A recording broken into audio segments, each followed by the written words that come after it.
Banner Mamun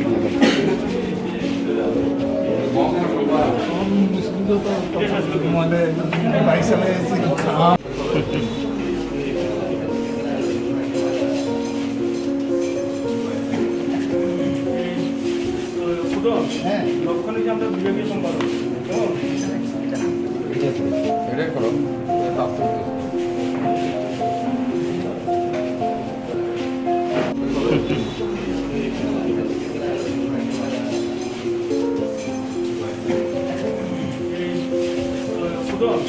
লক্ষণে যে আমরা বিভাগীয় সম্পাদক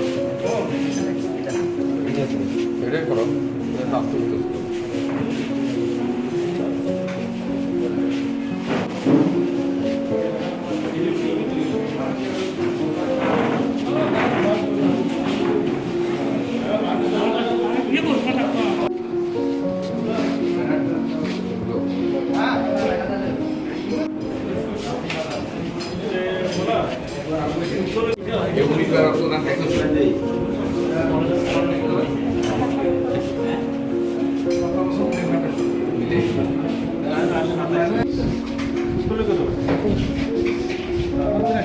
আমাদের সংগঠনের রাজ্য কমিটির সম্পাদক মণ্ডলীর অন্যতম সদস্য কমরেড জহরদার উপস্থিত আছেন, আমাদের গণ আন্দোলন নেতৃত্ব এবং আজকের এই মহতী কর্মসূচিতে যারা শান্তিবাজার মহকুমার থেকে যারা অংশগ্রহণ করেছেন সবাইকে সংগ্রামী অভিনন্দন এবং লাল সালাম জানাচ্ছি।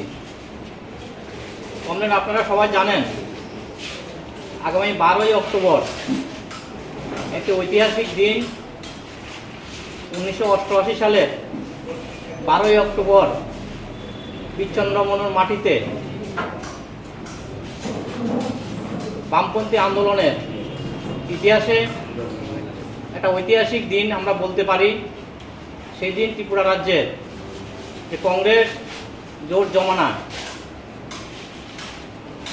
সেদিন কংগ্রেস ঘাতক বাহিনীরা আমাদের যে পার্টির নেতৃত্ব কমরেড শ্রীরামপাল সহ 11 জন পার্টির নেতা কর্মী এবং 2 জন দেহরক্ষী সেদিন শ্রমিক শ্রেণীর রক্ত পতাকা উত্তোলন করতে গিয়ে পার্টি অফিসটা খুলতে গিয়ে সেদিন কংগ্রেস ঘাতক বাহিনীর হাতে নৃশংসভাবে খুন হয়। যারা মানুষের অধিকার রক্ষা করতে গিয়ে এবং মানুষের গণতান্ত্রিক অধিকার প্রতিষ্ঠা করতে গিয়ে সেদিন শহীদ হয়েছেন, আত্মবলিদান দিয়েছেন। আমরা ভারতের গণতান্ত্রিক যুব ফেডারেশন, ত্রিপুরা উপজাতি যুব ফেডারেশন এবং ভারতের ছাত্র ফেডারেশন আমরা প্রত্যেক বছর এই শহীদের স্মরণে আমরা বীরচন্দ্র মাটিতে আমরা সেই রক্তদান শিবির আমরা গতানুগতিকভাবে আমরা পালন করি।